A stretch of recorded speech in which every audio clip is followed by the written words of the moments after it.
Ya, kita mulai aja ya. Oke, selamat malam. Assalamualaikum warahmatullahi wabarakatuh. Selamat malam, Pak. Waalaikumsalam warahmatullahi wabarakatuh. Malam, Pak. Ya, Wabarakatuh. kita masuk minggu ketiga ya. Minggu ketiga saya masih melanjutkan chapter 1 ya. Masih melanjutkan materi minggu lalu. Ya, buat absen coba silakan diaktifkan webcamnya. Ya, Mas Wahyu, Chandra, oke, Hari, Pak. ya, malam, Puri, Rahayu, miring Rahayu ya, Yosua, Selamat malam, Pak. malam. Mana Mas Rangga, Dimas Putra, apa ini? Rizal Ramadan, Alfria, Muhammad. Oh, Khairil Hafifi itu Sen ya, Khairil Hafifi. Saya cari di CN nggak ada. Mana Khairil Hafifi yang gondrong nggak cari? Tak cari-cari kok nggak ada. Hari Jumat tuh. Bukan CN, Pak. Iya, CSE sana. Ya, Galvin, Yosua, oke ya. Ya, oke, cukup lah. Ini saya rekam ya. Ya, nanti di 10 menit terakhir ada sedikit kuis ya. Kuisnya juga cuma ini aja, percobaan aja, cuma 5 ya. Saya juga belum kasih tugas ya, mungkin minggu depan saya mulai ada tugas. Ya, jadi kita mulai aja. Oh, ini bagus nih, oke gini. Satu aja ya.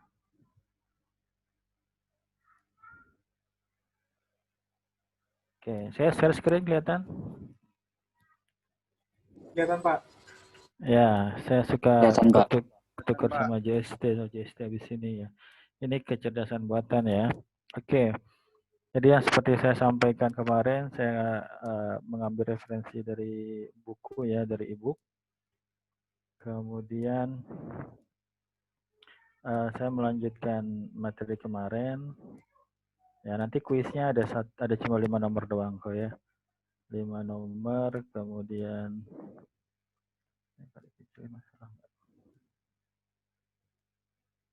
ya, jadi di sini saya ingin menyampaikan nanti ada poin-poinnya ya. Di sini chapter 1 melanjutkan minggu kemarin.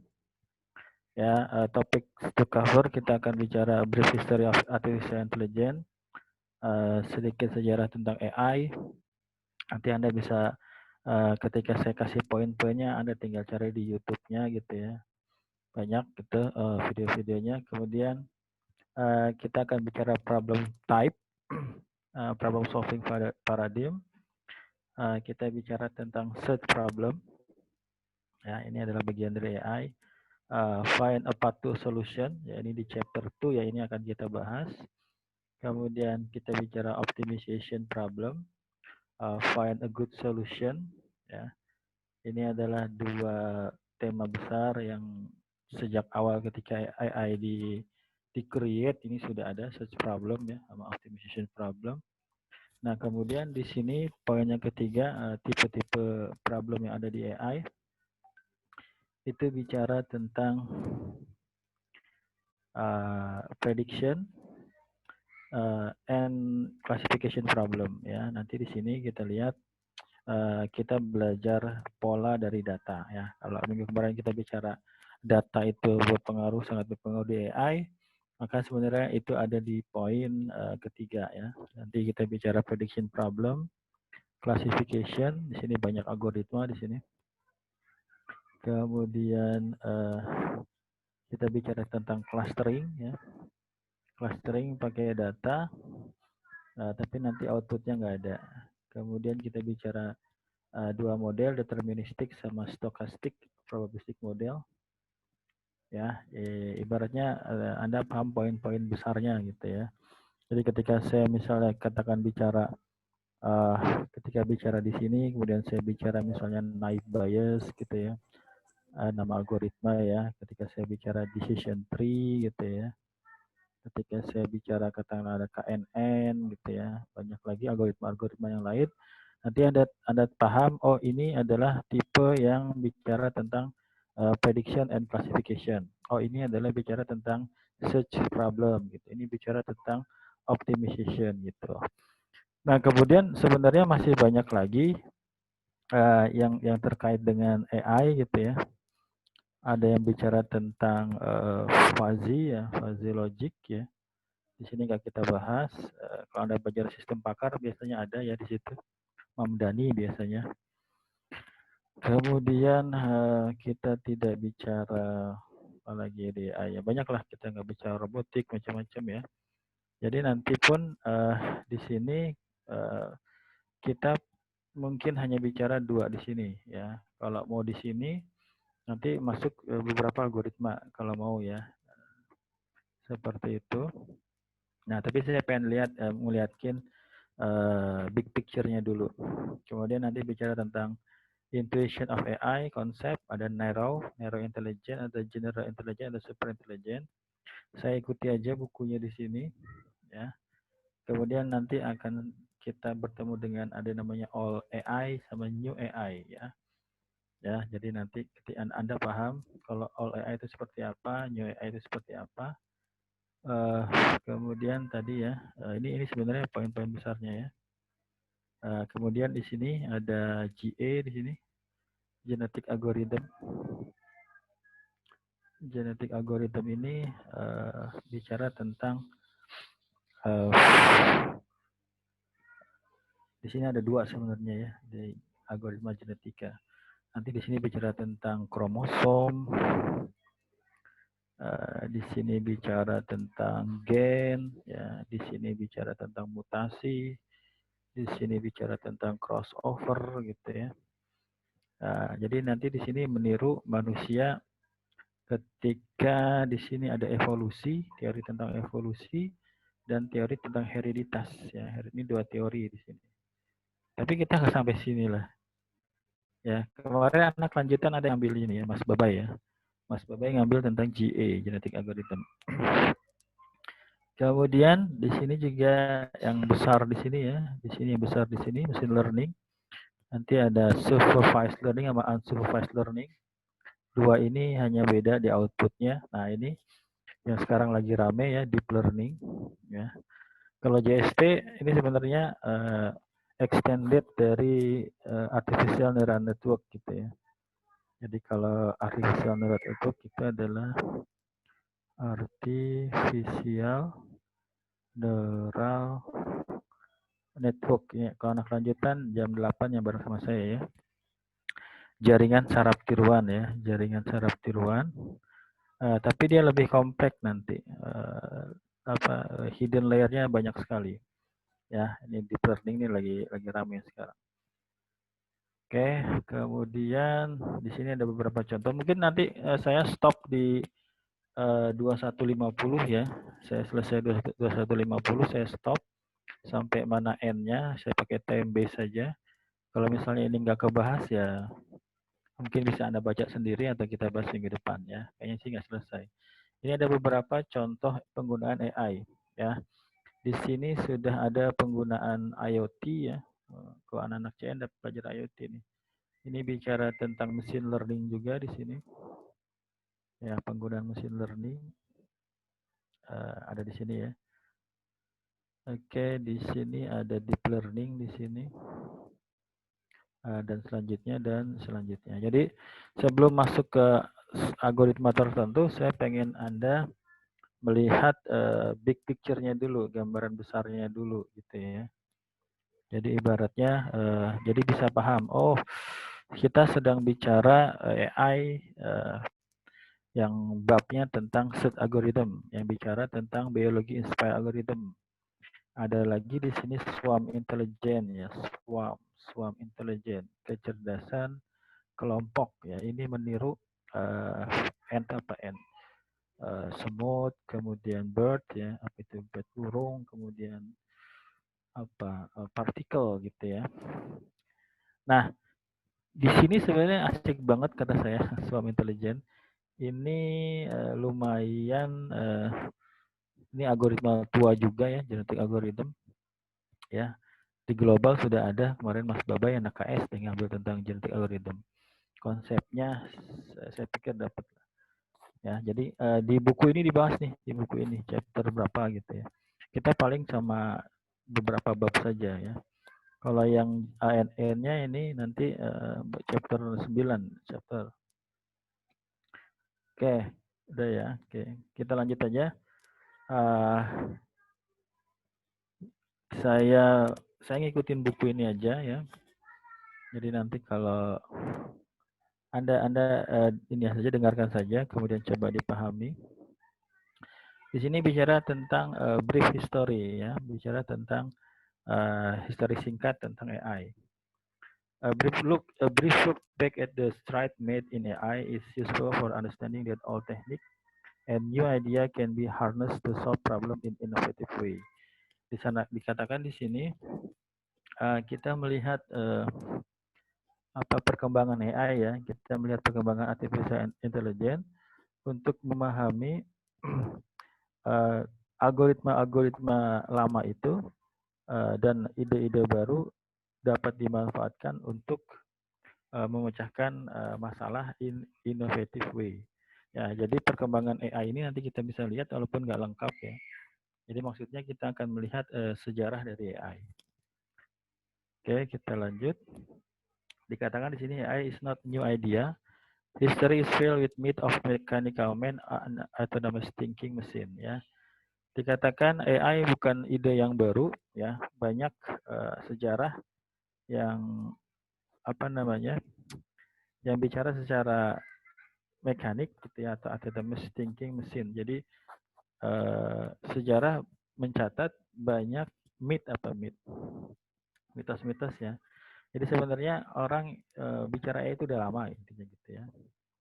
Kemudian dikatakan looking back we find that we are standing on the shoulder of giant. Jadi sebenarnya kita sedang berdiri di bahu raksasa. Maksudnya AI itu sudah berkembang sedemikian sehingga kita sekarang ketemu dengan AI yang sudah sangat berkembang ya. Perhaps we also can contribute to the pool of knowledge in a small way. Ya, dikatakan di sini mungkin kita dapat memberikan kontribusi ya di AI ini secara kecil gitu. Looking at past development highlight the importance of understanding the human AI. Algorithm from decade ago are critical in many modern AI implementation. Maksudnya di sini adalah banyak algoritma-algoritma ide dari AI, ya ide dari AI yang sudah muncul. Nanti Anda lihat banyak ininya, banyak sejarahnya yang sudah muncul tapi tidak bisa berkembang, ya tidak bisa berkembang. Banyak algoritma yang tidak bisa berkembang. Salah satunya adalah terkendala dengan hardware, terkendala dengan speed dari kecepatan dari PC-nya. Ya, seperti nanti ada ANN, Artificial Neural Network, salah satunya. Nanti kita lihat sejak tahun berapa di sini? Sejak tahun 50 ya nanti saya lihat di sini ya. Sejak tahun 50 itu udah muncul idenya.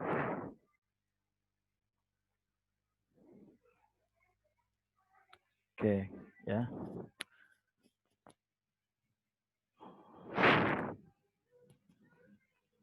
Oke, kita lanjut. This book start with fundamental algorithm that help build the intuition of problem solving. Jadi buku ini akan diawali pembahasan tentang problem solving. Jadi nanti kita akan belajar beberapa algoritma tentang problem solving gitu ya. Breadth first search gitu ya, uniform cost search, beberapa algoritma tentang problem solving. Seperti apa problem solving nanti di slide berikutnya akan kita pelajari. Jadi di sini dikatakan buku ini akan membahas algoritma mendasar, ya, ini tentang problem solving, and gradually move to more interesting and modern approach ya. Tapi kita nggak bahas semua ya. Oke, di sini dikatakan figur 1.5 isn't ya, tidak. Di sini tidak menggambarkan secara lengkap perkembangan dari AI. Ini hanya simple small set of example. Ini adalah contoh kecil aja dari perkembangan dari AI. History is filled with many more breakthrough ya, banyak poin milestone di AI yang tidak dibahas di sini. Tapi kita lihat aja di sini ya, saya ikuti di sini. Di sini ada sedikit sejarah. Saya pikir saya perlu menyampaikan ya tentang materi ini. Oke.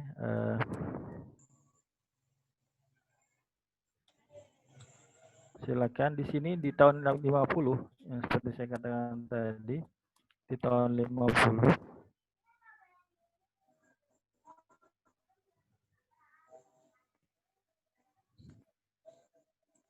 share screen saya kelihatan nggak ya? Enggak, Pak. Hah? Belum kelihatan, Pak. Belum. Nggak ngomong dari tadi. Baru, Pak, baru. Ya, oke. Oh, baru putus ya. Oke. Ya, di sini saya pikir perlu saya sampaikan brief history of AI. Di sini kita mulai dari tahun 1950, kemudian 1960, kemudian ini perkembangannya 1970, 1980, 1990 sampai 2000. Silakan nanti ada beberapa poin yang bisa Anda cek di YouTube ya, banyak di sini sebenarnya. Di sini kita bahas saja. Kita awali dari tahun 1950 ya. The term AI is coined ya. Jadi istilah AI diciptakan. Kemudian kalau nggak salah di sini ada jurnal gitu ya, ada sebuah jurnal yang menyebut itu adalah AI gitu ya. Kemudian the concept of AI di sini konsep dari adversarial neural network is introduced ya. Jadi dari tahun 1950 ya, itu konsep dari ini saya tulis ya. Yang sedang kita bahas adalah artificial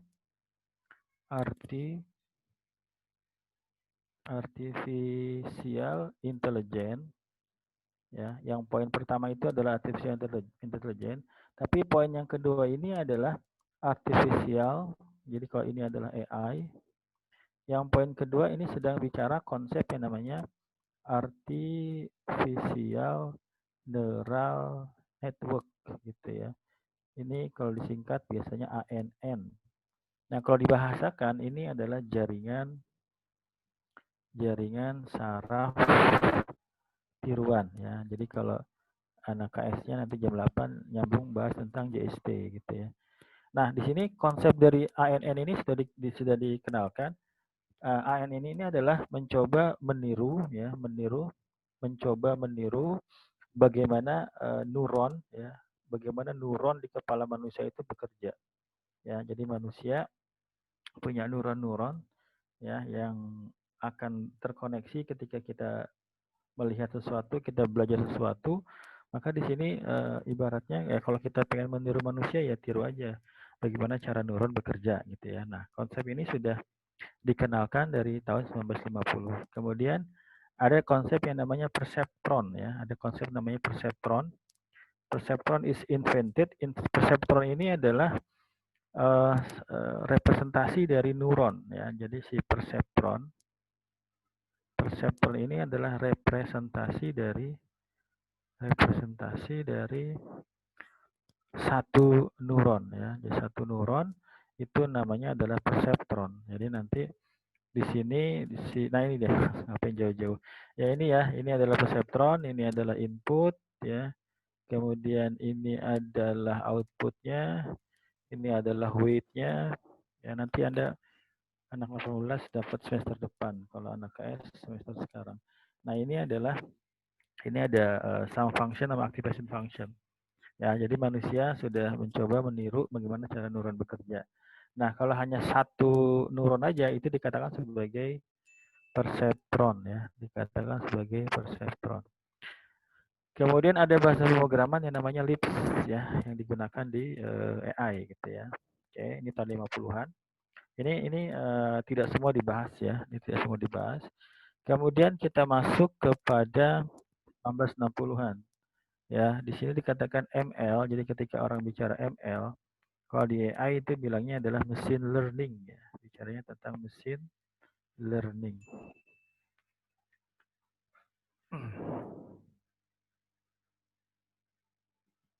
Ya, machine learning.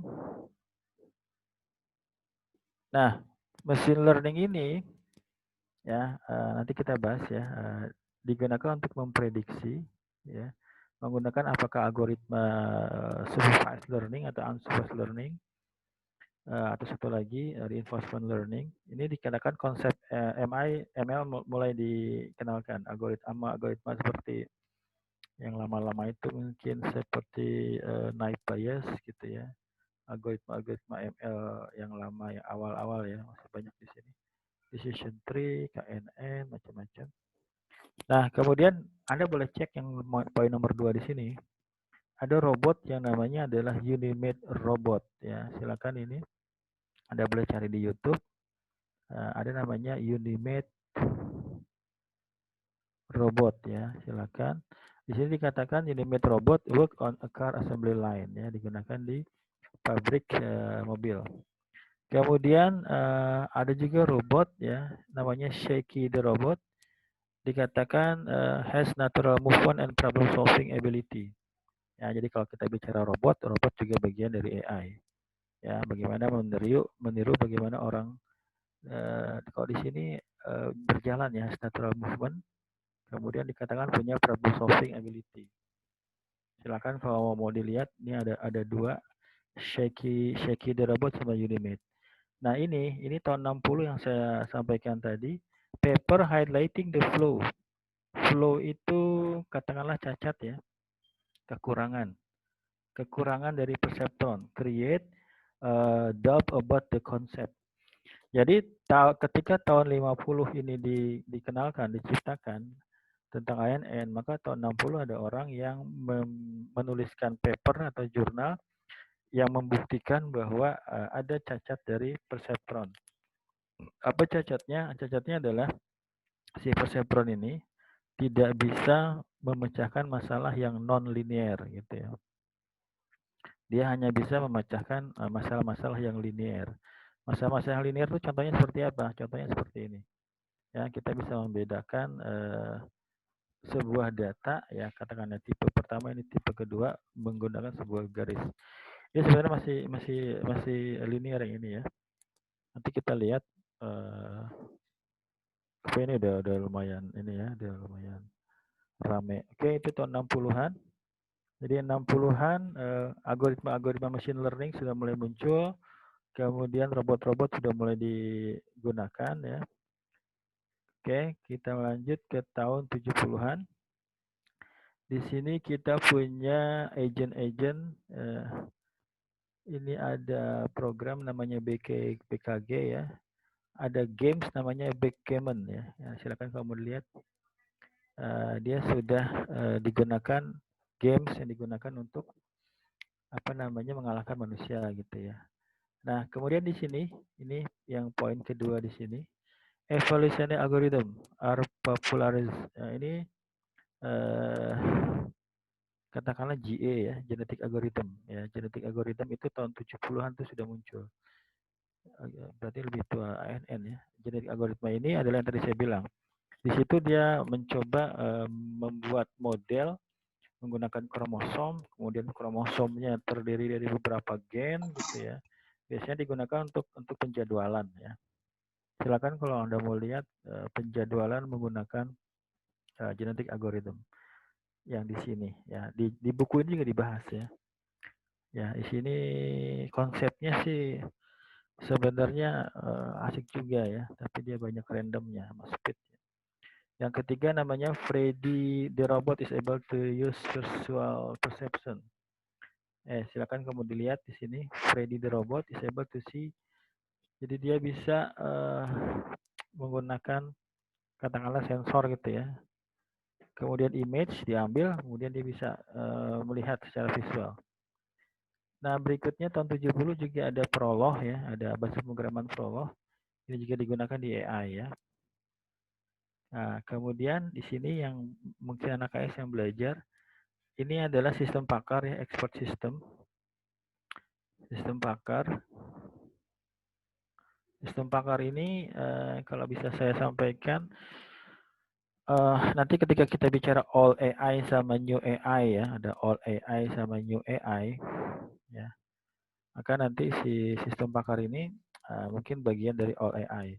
Sistem pakar itu apa sih? Sistem pakar itu adalah ini bicara soal intelijen, ini GA ya, ini GA. Yang ini adalah kromosom ya, ini kromosom, ini kromosom. Kemudian ini yang di crossover, yang dimutasi macam-macam ini. Kemudian ini masih, kalau ini soal intelijen ya. Ini artificial intelligence. Kita bicara apa tadi? Sistem pakar. Jadi sistem pakar mencoba mengekstrak knowledge yang dimiliki oleh expert ya. Yang dimiliki oleh expert. Jadi dia bukan by data, dia by knowledge. Jadi misalnya ada seorang ahli di bidang tertentu udah 40 tahun dia bekerja di bidang itu, maka dia akan memiliki knowledge yang banyak gitu, yang ahli gitu ya. Sehingga dia akan mudah mengetahui, menganalisis, mendiagnosis suatu penyakit atau apalah domainnya tergantung. Nah, si knowledge ini itu dimiliki oleh expertnya. Jadi pengetahuan itu dimiliki oleh expert, apakah dia orang, apakah dia dokter, apakah dia mekanik, apapun itu namanya. Maka kita coba mengekstraknya dengan cara ya wawancara lah gitu ya. Kita nanya-nanya macam-macam. Maka pada akhirnya ini akan kita ekstrak dalam bentuk rule base. Dalam bentuk rule base itu apa Pak? Ada bentuk if kondisi A gitu ya, misalnya N, kondisi B gitu ya. N lagi misalnya kondisi C, maka then apa gitu. Tapi nanti ini banyak banget.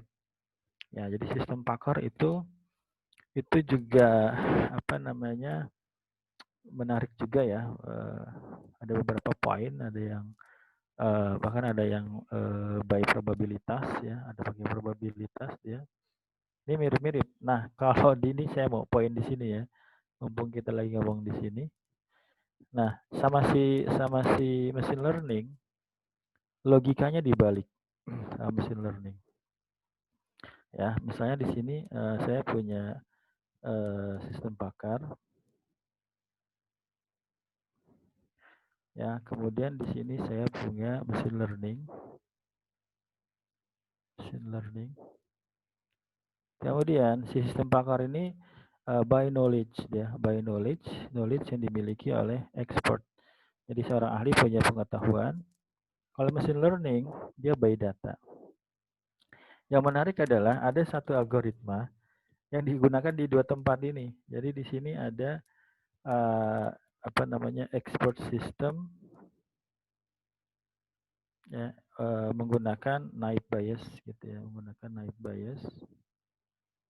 Ya, kemudian di sini juga algoritmanya adalah naive bias juga gitu. Nah, biasanya kalau di sini dia jadi komplement. Si naive bias ini jadi komplement, biasanya dia digabungkan dengan forward chaining gitu ya, dengan forward chaining. Ya, nanti di sini kalau forward chaining rule base biasa aja. Dia rule base biasa aja. Tapi kalau kompleks ya lumayan ini ya. Kalau naive bias by data ya, by probabilitas, by peluang. Dan ini juga sebenarnya by probabilitas. Ya. Jadi sekarang banyak orang yang beralih ke machine learning karena sebenarnya daripada kita pusing-pusing mengekstrak knowledge dari expert kemudian dibikin rule base, untuk berbicara dengan ahli yang sibuk juga kan sesuatu yang sulit, maka orang mulai beralih ke sini, ke data aja. Udah nggak usah pakai expert, nggak usah pakai knowledge dari expert, kita cari data aja, kemudian gunakan algoritma tertentu. Nah, yang menarik adalah ada algoritma yang namanya decision tree. Decision tree ini outputnya adalah dalam bentuk rule base, gitu loh, dalam bentuk rule base. Gitu ya. Nih saya ngomong kemana-mana ini. Saya pengen memperlihatkan generalnya aja. Ya, jadi si decision tree ini dia akhirnya akan bikin rule base. Si sistem pakar ini akhirnya akan bikin rule base. Bedanya kalau yang decision tree ini menggunakan data, dia punya data, kemudian dihitung nilai probabilitasnya. ada langkah-langkahnya. Tapi kalau di sini kita harus ngomong dulu sama expertnya macam-macam. Yang kadang-kadang ada jembatan yang ada yang terputus antara kita sama expertnya gitu ya.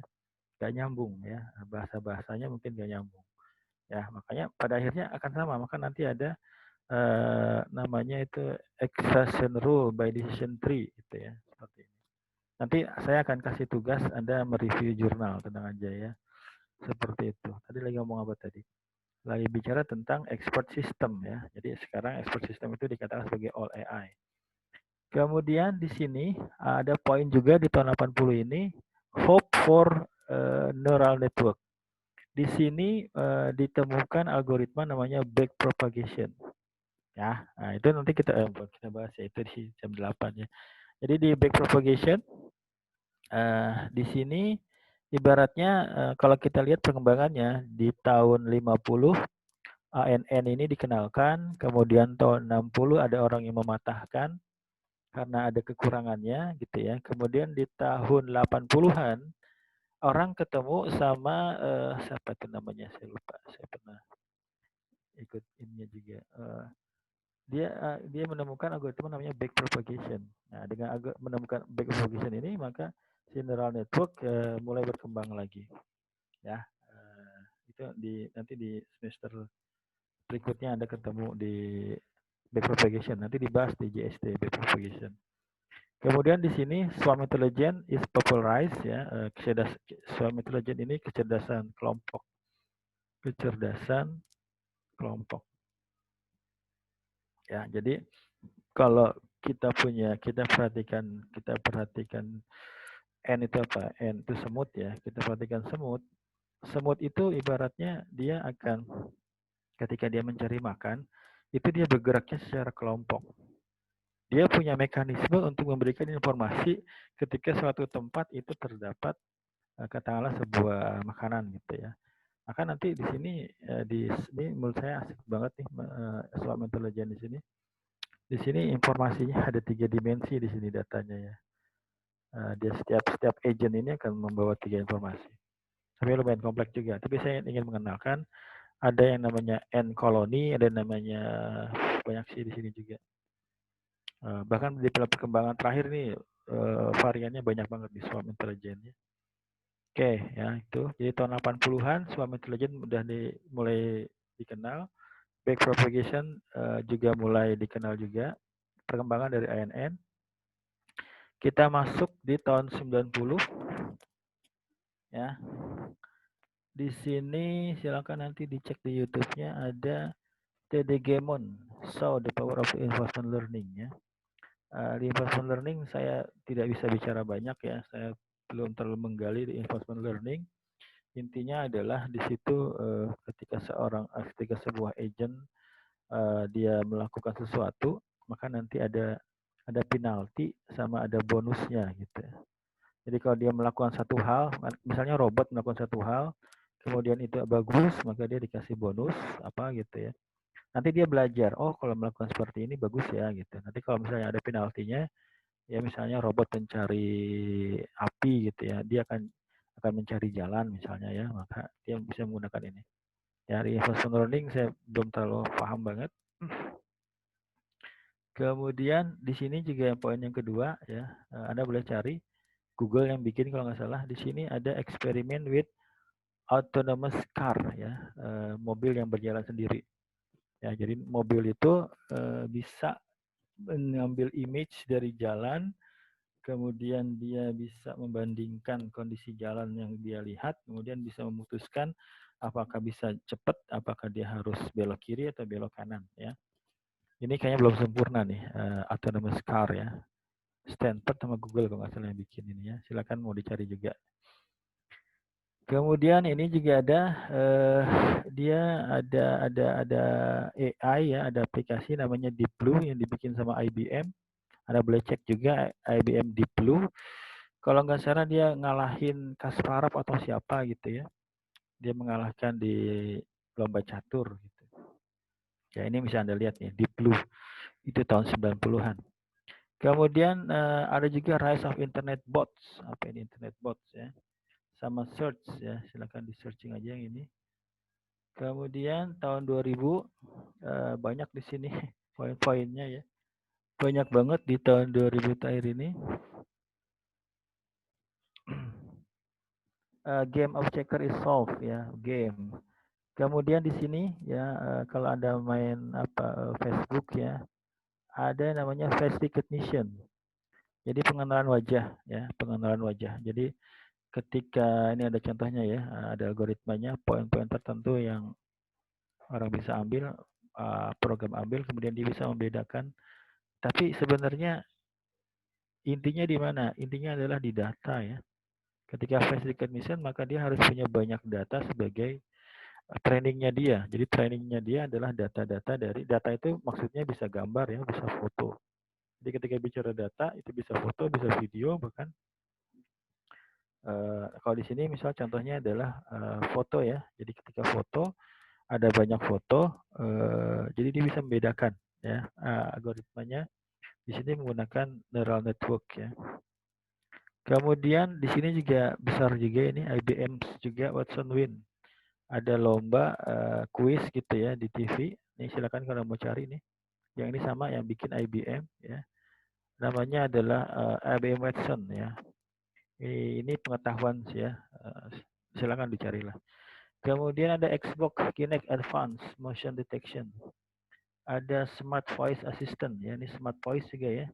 Smart Voice berarti dia bisa mengenali apa yang kita ucapkan. Dia bisa memahami ya, bisa memahami Smart Voice. Nanti ada contohnya. Itu pakai deep learning juga bisa. Kemudian ada Google AlphaGo. Ya, ini Google ya banyak ya bergerak di AI. Ya, salah satunya library Google itu namanya TensorFlow ya. Ada library yang didevelop sama Google yang digunakan untuk deep learning ya. Namanya adalah TensorFlow ya. Salah satunya. Kita tinggal pakai aja di sini. Tinggal tahu parameternya aja. Sama ngerti konsepnya ya, konsep dari deep learning. Kemudian di sini ISV hardware and IoT device ya, IoT ya, kita naruh tempat, naruh device di mana dia akan mengumpulkan data. Nanti ada contohnya di pertanian di sini. Kemudian tumor detection, better than dokter ya. Di sini juga sama deep learning ya. Jadi biasanya tumor itu kalau ketahuan di stadium 4 kan udah terlambat ya, agak sulit lah. Kalau kita tahu awal-awal tumor masih fase 1, fase 2 gitu ya. Pakai apa Pak? Ya nanti lihat ada di slide berikutnya ya. Kemudian ada self driving car. Ini perkembangannya masih ya, self driving car. Autonomous car ya. Anda bisa lihat nih ya, bisa lihat langsung lah. Oke, itu walaupun nggak semua ya, tapi intinya lah di situ ya. Jadi ketika bicara AI perkembangannya udah lama banget dari tahun 50-an. Kemudian di sini fokusnya di artificial neural network, kemudian di bicara tentang export system ada ya, kemudian GA juga ada. Kalau saya tambahin beberapa poin sama yang dibahas di buku ini. Di sini dia bicara tentang ANN di sini. Itu Septron juga ya, bicara tentang. Kemudian di sini ini ketika bicara ML di sini, machine learning ini banyak banget algoritma ya. Kemudian di sini kekurangan dari perseptron. Kemudian bicara tentang GA, bicara tentang robot, expert system, kemudian perkembangan neural network ya. Di sini harusnya lebih bicara tentang deep learning. Ada nggak tadi cara bicara tentang deep learning? Nggak ada ya. Ya itu. Di sini katakan AI algorithm are powerful, but they are not silver bullet that can solve any problem. AI algoritma AI adalah sesuatu yang powerful, tapi mereka tidak bisa memecahkan semua masalah gitu ya. Oke, di sini kita bicara tentang problem-problemnya. What are problems? This section look at different type of problem that we usually experience in computer science, showing how we can start gaining intuition about them. This intuition can help us identify this problem in the real world and guide the choice of algorithm used in the solution. Ya, Bagian ini membicarakan tentang tipe-tipe masalah, different type of problem that we usually experience in computer science yang kita biasa hadapi di ilmu komputer. Showing how we can start gaining intuition about them. Jadi kita paham beberapa tipe masalah yang ada di computer science ya, yang bicara tentang AI. This intuition can help us identify this problem in the real world and guide the choice algorithm. Jadi kita bisa memilihkan algoritma mana yang akan kita gunakan. Oke, di sini dikatakan several terms in computer science and AI are used to describe problem. Problem are classified based on the context and goal, ya tergantung konteksnya lagi ngomongin apa dan tujuannya. Nah oke, yang di sini juga kita mulai masuk ke tipe-tipe dari masalahnya. Sebelum masuk ke sana, ada berapa ini aktif? 37 ya.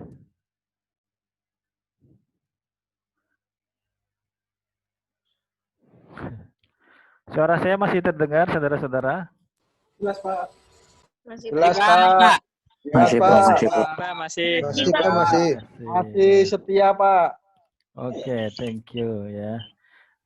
Nanti bisa dilihat ininya ya, poin-poin tadi banyak bisa dilihat di YouTube. Kita lanjut, di sini ada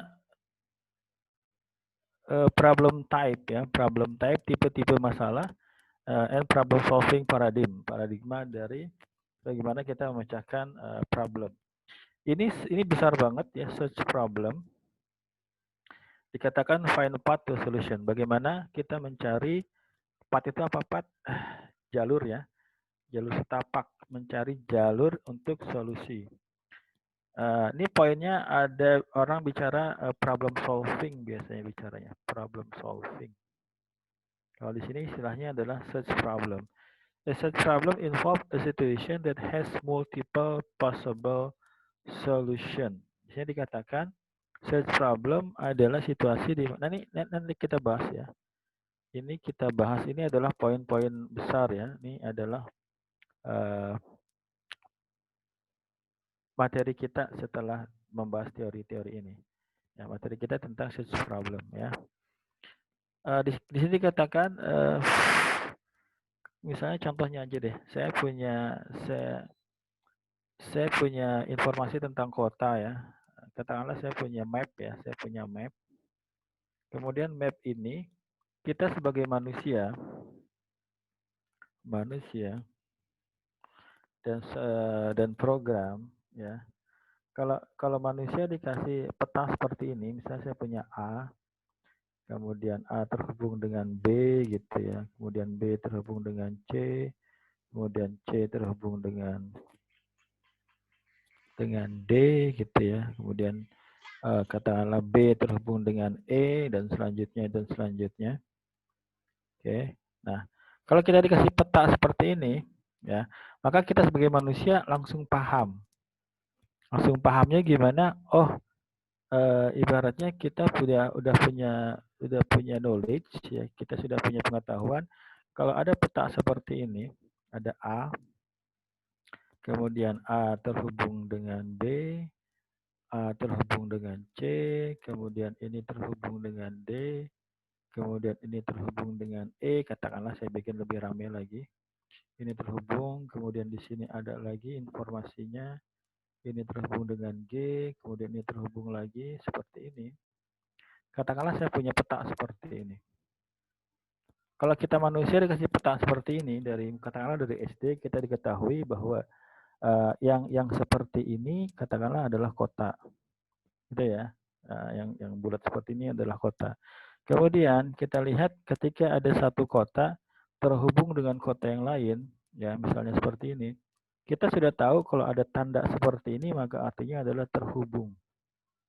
Artinya adalah terhubung. Kemudian mungkin di sini ada informasi lagi tentang jarak gitu ya. Di sini katakanlah 15 kilo, di sini 15 kilo, di sini katakanlah 30 kilo, di sini 7 kilo, misalnya ini 8 kilo dan seterusnya. Maka kita sebagai manusia kita langsung paham. Kita ibaratnya kita langsung tahu jalur terpendek ketika mencari jalur terpendek, misalnya ya, jalur terpendek, tapi kita tidak bicara constraint yang banyak, ya kita langsung lihat, oh kalau misalnya jalur terpendek dari A ke kota H, gitu ya, maka kita akan langsung tahu dengan melihat saja, oh kayaknya sih yang paling dekat adalah ini. Kayak gitu ya, misalnya gitu. Tapi sebagai komputer, sebagai program, nggak bisa seperti itu. Ya, komputer harus dikasih tahu. Nah, di sini ada poin yang dikatakan sebagai multiple possible solution. Ya, di sini dikatakan multiple possible solution. Kemudian each of which represent a sequence of step part toward a goal. Maksudnya adalah ada banyak solusi, ya, ada banyak solusi. Yang dimaksud dengan ada banyak solusi apa? Misalnya kita lihat di sini. Kalau kita pengen dari kota A ke kota H, maka karena katakanlah informasinya sudah kita berikan kepada programnya, maka dia bisa menggunakan katakanlah algoritma yang namanya brute force gitu ya. Ya, maksudnya apa? Coba semua jalur. Ya, misalnya dari kota A dia ke kota C, dari kota C ke kota F, dari kota F ke kota G, kota G ke kota H. Itu satu solusi. C apa tadi dari A ya? Dari A ke C ke F ke G ke H. Itu satu solusi. Solusi kedua misalnya, oh dari A kemudian ke B, kemudian ke D, kemudian ke E, kemudian ke H.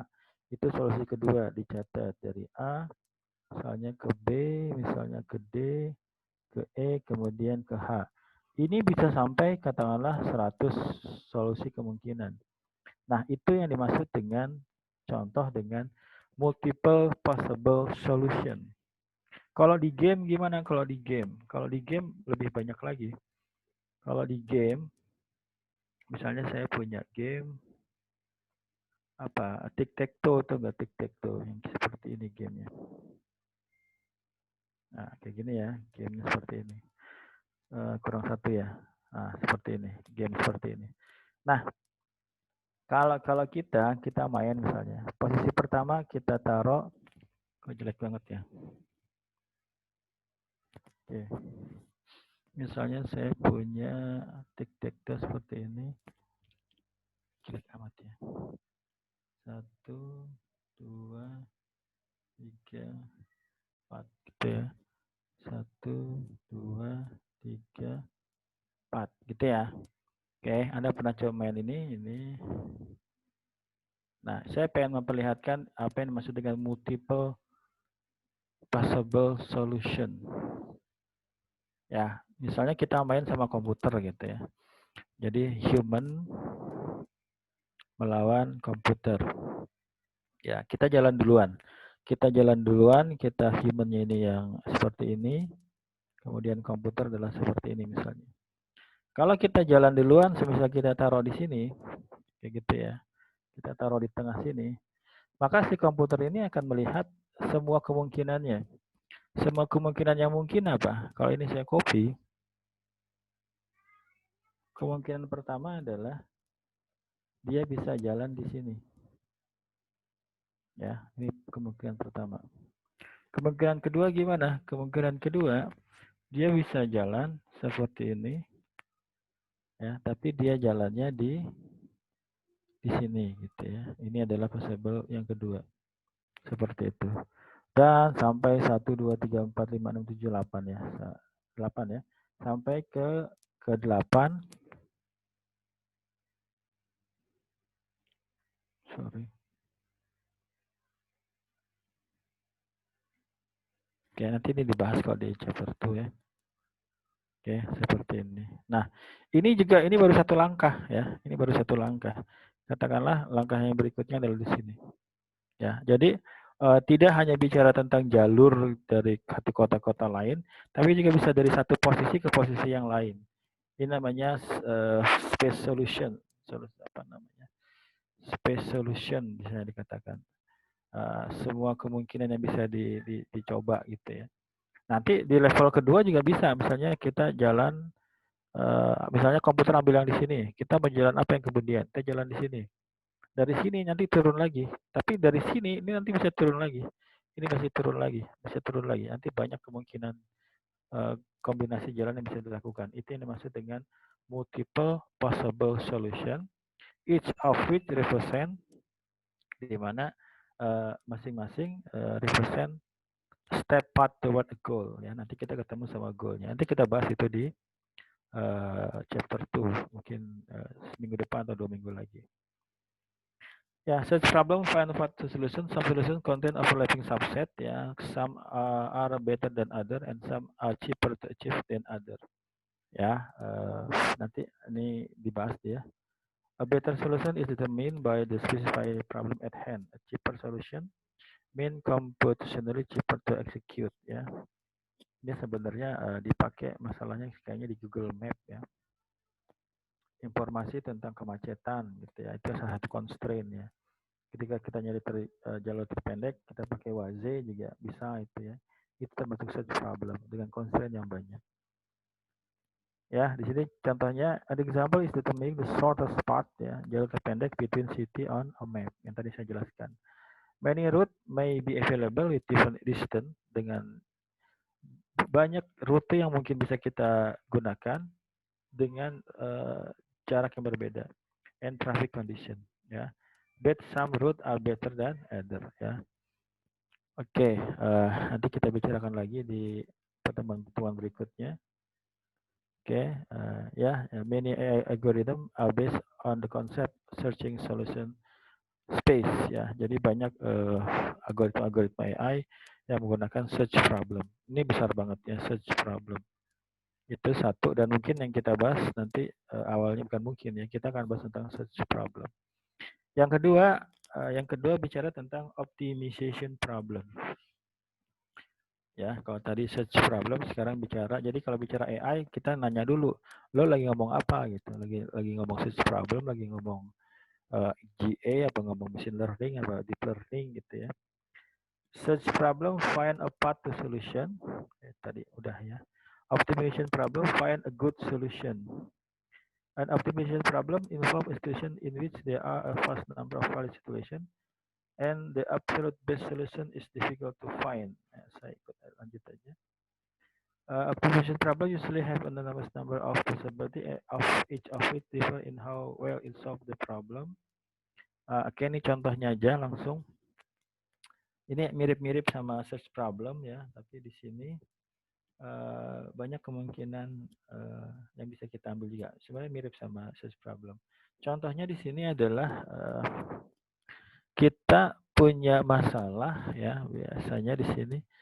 An example is packing luggage in the trunk of a car in such a way to maximize the use of space. Kalau kita punya, ini sebenarnya pakai GA juga bisa ini. Kalau kita punya tempat gitu ya, kita punya space, itu satu, kita punya tempat. Kita punya sebuah tempat di sini ya, dengan ukuran dimensi tertentu. Kemudian kita punya katakanlah banyak barang di sini dengan ukuran-ukuran tertentu. Ya, ini luggage problem tadi ya. Kita lagi bicara luggage problem. Luggage problem. Nah, bagaimana kita menaruh barang-barang ini di space di sini? Ya. Sedemikian sehingga kita bisa menaruh barang yang banyak lah, gampangnya kayak gitu. Ya, jadi kan kemungkinannya kan bisa aja kita taruh ya satu barang di sini gitu ya. Kita taruh lagi satu barang di sini. Kita lagi taruh barang di sini gitu ya. Kemungkinan ini ya bisa kita coba ya. Seperti itu. Many combination are di sini katakan many combination are available and the trunk is packed effectively. More luggage can fit in it ya. Jadi bagaimana kita masukin koper-koper itu ke bagasi. Contohnya ya, optimization problem ya. Optimization problem usually have enormous number of possibility, each of which differ in how well. Ini sebenarnya mirip-mirip sama search problem ya. Kita lanjut aja. Di sini ada local base sama versus global base. Ini saya skip aja. Saya mau masuk ke, ya ini dia. Saya masuk ke sini, ya ini adalah prediction and classification. Ini poin ketiga ya. Di sini kita mulai bicara tentang learn from pattern in data. Kita belajar pattern pola in data. Ya, kita bicara tentang memprediksi our problem in which we have data. Jadi intinya adalah data. Ya, we have data about something and want to try to find pattern. Ya, nah istilahnya di sini ini nanti banyak yang bicara ini namanya adalah data mining, gitu ya. Ada yang bilang ini adalah saya lupa ada istilah statistiknya itulah. Ya, tapi yang paling ini adalah data mining. Walaupun data mining sekarang istilah terbarunya itu adalah data science ya. Data science. Nanti banyak istilah-istilah yang digunakan yang ada irisannya banyak irisannya. Jadi di sini adalah kita akan memprediksi menggunakan data. Yang tadi ilustrasinya seperti yang tadi, yang masalah dokter tadi, yang sistem pakar tadi ya. Okay, for example, we might have data about this different vehicle and their engine size as well as vehicle fuel consumption. Ini terlalu general contohnya. Oke, saya skip aja. Oke, kita masuk yang pertama. Yang pertama adalah classification problem. Ya, classification problem. Ini dibedain sama dia ya. Classification problem, a similar to classification problem, but instead of trying to find exact predictions of fuel consumption, we try to find category of something based on its feature. Ya, oke.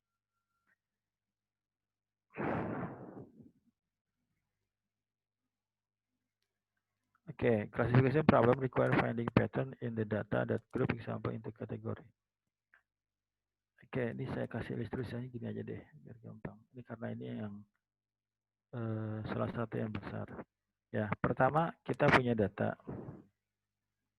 Ya, datanya ini kalau datanya banyak ya kita bicara namanya big data nanti ya.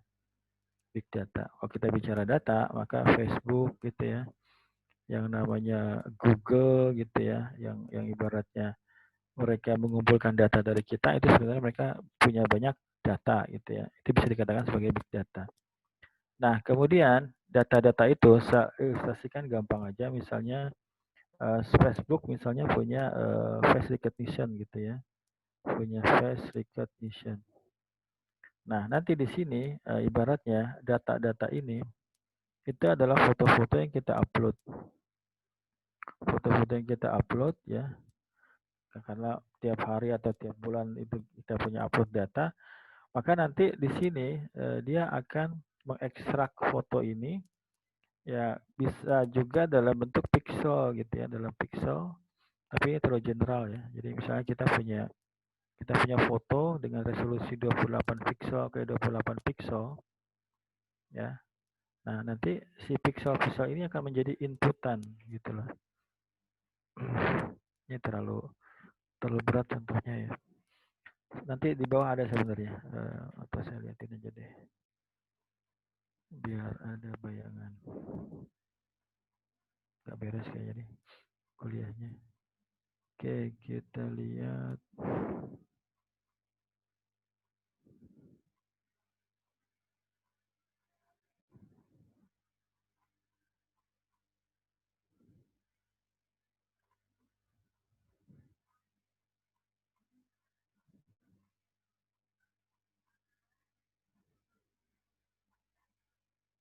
Oke, ya. Ini saya mau bicara tentang classification, tapi saya mau ambil contoh tentang agriculture ya, agriculture. Kemudian di sini adalah optimal plant grow ya, bagaimana kita bikin supaya panennya berhasil gitu ya.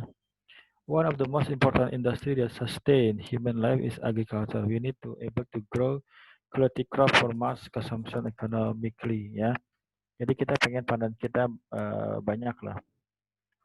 Many farmers grow crops on a commercial scale to enable us to purchase fruit and vegetable and store conveniently. Oke, nah ini yang dimaksud dengan saya mau bicara tentang input. Kemudian nanti kita bicara tentang classification, classification. Nah, di sini tujuannya adalah katakanlah panennya. Panennya itu kita pengen sukses lah ya. Sukses, kemudian poin yang kedua katakanlah tidak sukses gitu atau kurang sukses misalnya. Tapi di sini ada poin-poin crop grow differently based on type of crop. Pertama di sini crop itu apa crop? Tanah ya atau apa? Lubang ya Pak. Crop itu apa crop? Tanah ya. Tanaman ya, tanaman. Oke. Tipe tanaman ya. Nah, di sini crop itu crop tanaman ya. Tanaman tumbuh differently based on pertama adalah tipe. Di sini ada tipe. Saya mau tulis saja satu type of crop. Yang kedua adalah nutriennya. Nutrien in the soil apa berarti? Nutrisi di tanaman ya. Apa nutrisi? Nutrisi di tanah itu apa? Oke, yang ketiga adalah water content of the soil ya. Water content of the soil. Oke, kemudian di sini ada bacteria in the water. The bacteria in the water.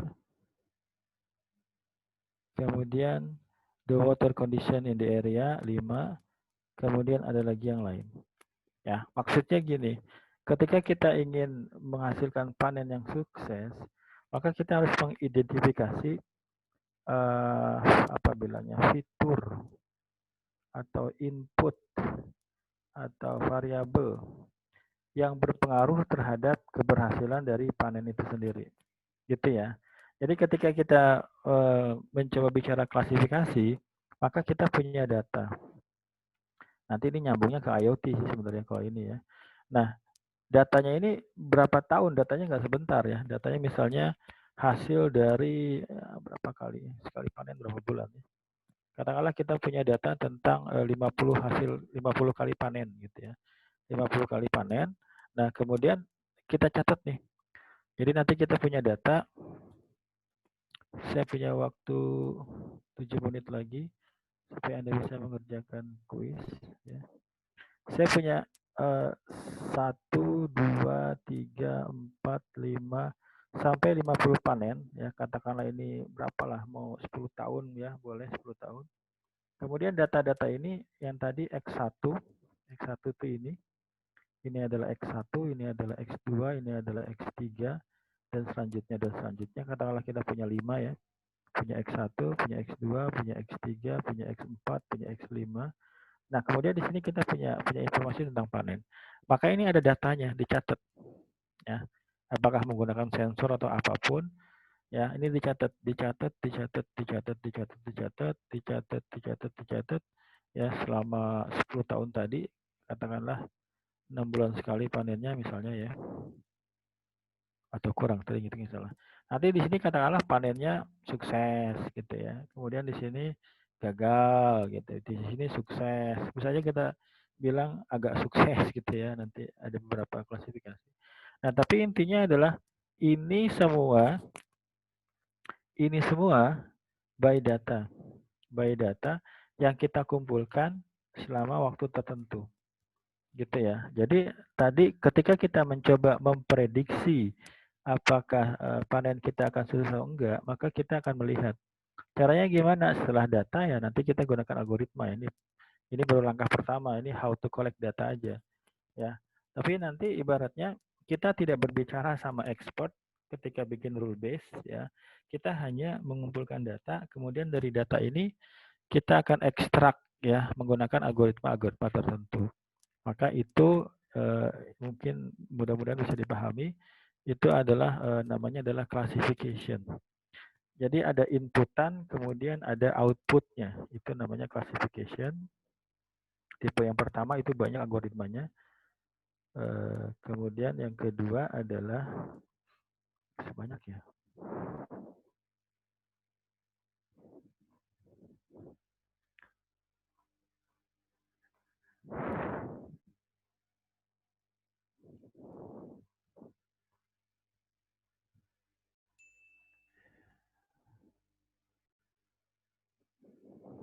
Ya, itu tadi ya. Ya ini tadi itu adalah classification. Banyak algoritmanya nanti. Yang kedua itu bicara tentang clustering. Cuma bedanya clustering sama classification adalah kalau clustering tidak ada outputnya. Ya, jadi dia punya X1, dia punya X2, dia punya X3, dia tidak ada outputnya. Contoh gampangnya misalnya clustering, kita ingin mengclustering ya, kita ingin mengclustering customer, segmentasi customer gitu ya. Nah, segmentasi customer kita nggak tahu nih si customer itu termasuk klasifikasi apa. Yang kita tahu misalnya kita punya informasi tentang 3 variabel. Ya, variabel pertama misalnya itu adalah frekuensi. Ini yang paling sering orang nggak lakukan. Kemudian retensi. Mudah-mudahan saya ngejanya benar. Yang terakhir adalah monetary. Nah, frekuensi adalah seberapa sering dia ke toko kita. Retensi adalah kapan terakhir dia datang ke toko kita. Monetary adalah jumlah keseluruhan pembelian yang dia lakukan. Gitu ya. Jadi kalau frekuensi seberapa sering dia berkunjung ke toko, retensi kapan terakhir dia berkunjung ke toko, monetary jumlah pembelian dia. Ini anak global udah ada nih yang bikin angka tentang ini ya, ada jadi jurnal internasional ini. Siapa itu? Kaget saya. Kenapa Mbak? Ya, oke. Kayaknya sudah sinyal. Gitu ya. Masih banyak materinya, tapi kayaknya waktunya 3 menit lagi ya, 3 menit. Ya, jadi nanti X1, X2, X3 ya. Ada data customer 1, customer 2, customer 3, customer 4 sampai 1000 customer katakanlah. Ini frekuensinya. Misalnya dalam 2 tahun dia 100 kali gitu ya. Ini 50 kali, yang ini 20 kali, yang ini 2 kali dan selanjutnya. Kemudian retensi katakanlah terakhir dia ke toko kita 2 hari yang lalu, ini sebulan yang lalu, ini 2 bulan yang lalu, ini baru sehari kemarin gitu. Kemudian ini monetary, jumlah pembelian dia selama 2 tahun. Misalnya selama 2 tahun dia pembeliannya 2 juta, di sini 30 juta gitu ya. Di sini berapa misalnya 60 juta gitu ya. Ini hanya 500 ribu gitu. Nanti kita cluster nih, kita cluster. Istilahnya kita cluster. Nanti hasil clusternya, oh ternyata ada 3 cluster. Ya, cluster yang ini jarang datang. Misalnya ya, jarang datang tapi pembelian besar gitu ya. Pembelian banyak gitu. Kalau ini sering datang belinya sedang gitu ya misalnya. Yang ini apa gitu. Oke, nanti kita bisa lakukan strategi marketing untuk ketiga jenis customer yang kita dapatkan dari hasil clustering tadi. Ya, udah pengen jam 10 juga ya. Oke. Masih banyak yang mau saya sampaikan, tapi kayaknya juga udah lumayan yang udah saya sampaikan ya. Sebelum ke kuis, silahkan kalau ada yang mau tanya. Anda nanti bisa cari poin-poin tadi di YouTube ya, yang masalah apa tadi Deep Blue ya, program yang main catur sama orang gitu, si Gary Kasparov atau siapa, dan lainnya. Ya, untuk malam ini saya rasa cukup. Saya pengen Anda coba kuisnya. Ya, ada 5 soal, hanya 5 soal. Anda kerjakan 10 menit gitu ya.